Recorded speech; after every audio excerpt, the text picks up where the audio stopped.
ಈಗ ತಾನೇ ಮೂವಿ ಎಲ್ಲ ನೋಡಿದ್ದೀರಾ, ನೋಡ್ಕೊಂಬಂದ್ವಿ. ನಾನು ಕೂಡ ಫಸ್ಟ್ ಟೈಮ್ ನೋಡಿದ್ದು, ತುಂಬ ಇಂಪ್ರೆಸಿವ್ ಆಗಿತ್ತು.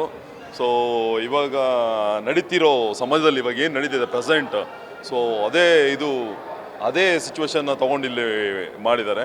ತುಂಬ ರಿಯಾಲಿಟಿಗೆ ಹತ್ರ ಅನಿಸ್ತಿದೆ. ಸೊ ಯುದ್ಧಕಾಂಡ ಅಂತೂ ಡೆಫಿನೆಟ್ಲಿ 100% ಎಲ್ರಿಗೂ ಇಷ್ಟ ಆಗುತ್ತೆ. ಎಲ್ಲರೂ ಬನ್ನಿ ಥಿಯೇಟ್ರಲ್ಲೇ ಫಿಲ್ಮ್ ನೋಡಿ. ಸೊ ಯುದ್ಧಕಾಂಡನ ಗೆಲ್ಸಿ. Thank you. ಯುದ್ಧಕಾಂಡ ಫಸ್ಟಲ್ಲಿ ರವಿಚಂದ್ರನ್ ಸರ್ ತನ್ನ ತಂದೆಯ ಒಂದು ಮರ್ಡರ್ ಕೇಸ್ನಲ್ಲಿ ವಿನ್ ಆಗ್ತಾರೆ ಕೇಸ್ಗಿಂತ. ಆದರೆ ಈ ಯುದ್ಧಕಾಂಡ 2ಅಲ್ಲಿ ಈಗ ಆಗ್ತಿರೋ ಹೆಣ್ಣು ಮಕ್ಕಳ ಒಂದು ಅತ್ಯಾಚಾರ ಮತ್ತು ಬಲಾತ್ಕಾರಗಳು ಜಾಸ್ತಿ ನಡೀತಾ ಇದೆಯಲ್ಲ, ಈಗ ನಮ್ಮ ಅಜಯ್ ಸರು ಆ ಹೆಣ್ಣು ಮಕ್ಕಳಿಗೆಲ್ಲ ಒಂದು ನ್ಯಾಯನ ಇವಾಗ ದೊರಕಿಸ್ಕೊಡ್ತಾ ಇದ್ದಾರೆ. ಮೊದಲನೇದಕ್ಕೂ ಎರಡನೇ ಯುದ್ಧಕಾಂಡದಕ್ಕೂ ಇದೇ ವ್ಯತ್ಯಾಸ. ಸೊ ಹೀಗಾಗಿ ಎಲ್ಲರೂ ಬಂದು ಥಿಯೇಟ್ರಲ್ಲಿ ನೋಡಿ ಕನ್ನಡ ಸಿನಿಮಾನ ಬೆಳೆಸಿ ಅನ್ನೋದು ನಮ್ಮ ಒಂದು ಅನಿಸಿಕೆ. Thank you sir. ಯುದ್ಧಕಾಂಡದಲ್ಲಿ ಒಂದು ಚಿಕ್ಕ ಪಾತ್ರದಲ್ಲಿ ಹೌದು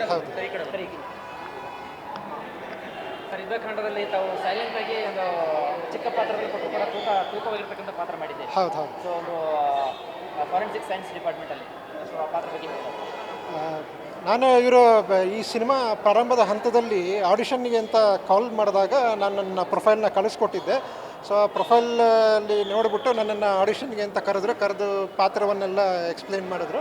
ಈ ಥರ ಇರುತ್ತೆ, ನಿಮ್ಮಿಂದನೇ ಒಂದು ಚಿಕ್ಕ ಒಂದು ಟರ್ನ್ ಸಿಗತ್ತೆ ಪಾತ್ರಕ್ಕೆ ಅಂತ ಹೇಳಿದ್ರು. ಸೊ ಅದು ನನಗೆ ಒಂದು ಡಿಫ್ರೆಂಟ್ ಆಗಿತ್ತು. ಸೊ ಒಪ್ಕೊಂಡೆ. ಈಗ ನಾನು ತೆರೆ ಮೇಲೆ ನೋಡಿದಾಗ ನನಗೆ ನಿಜವಾಗ್ಲೂ ಒಂದು ಒಳ್ಳೆಯ ಒಂದು ಟೀಮ್ ಅಥವಾ ಒಂದು ಒಳ್ಳೆಯ ಒಂದು ಸಬ್ಜೆಕ್ಟ್ ಇರುವಂಥ ಒಂದು ಸಿನಿಮಾಗೆ ಪಾರ್ಟ್ ಆಗಿದ್ದೀನಿ. ಒಬ್ಬ ಕಲಾವಿದನಾಗಿ ನಾನು ಈ ಚಿತ್ರದಲ್ಲಿ ಅಭಿನಯಿಸಿದ್ದೀನಿ ಅನ್ನೋದು ಒಂದು ಖುಷಿಯಾದಂತಹ ವಿಚಾರ. ಯಾಕೆಂತಂದರೆ ಪ್ರತಿಯೊಬ್ಬ ಕಲಾವಿದನಿಗೂ ಒಂದು ಒಳ್ಳೆಯ ಪಾತ್ರ ಸಿಗೋದು ಎಷ್ಟು ಮುಖ್ಯನೋ ಹಾಗೆ ಒಂದು ಒಳ್ಳೆಯ ಸಿನಿಮಾ ಪ್ರಾಜೆಕ್ಟಲ್ಲಿ ಒಂದು ಪಾರ್ಟ್ ಆಗುವುದು, ಅದು ನೀವು ಕಲಾವಿದರಾಗಿರ್ಬೋದು, ಟೆಕ್ನಿಷಿಯನ್ಸ್, ಯಾವುದೇ ಒಂದು ರೀತಿಯಲ್ಲಿ ನಮ್ಮ ಒಂದು ಕೊಡುಗೆ ಅನ್ನೋದು ಏನಿರುತ್ತೆ ಅದು ಇದ್ದಾಗ ವೃತ್ತಿ ದೃಷ್ಟಿಯಿಂದ ಬೇರೆ ದೃಷ್ಟಿಯಿಂದನೂ ಒಂದು ಸಹಕಾರಿ. ಆ್ಯಂಡ್ ಅಪಾರ್ಟ್ ಫ್ರಮ್ ಹೇಳೋದಾದರೆ ಕನ್ನಡಿಗರು ದಯವಿಟ್ಟು ಈ ಸಿನಿಮಾವನ್ನು ನೋಡಿ. ಯಾಕಂದರೆ ಅಜಯ್ ರಾವ್ ಸಾರು ಈ ಸಲ ಪ್ರಾಮಾಣಿಕವಾದ ಪ್ರಾಮಾಣಿಕ ಪ್ರಯತ್ನ ಅನ್ನೋದಕ್ಕಿಂತ ಒಂದು ವಿಭಿನ್ನವಾದ ಪ್ರಯತ್ನ.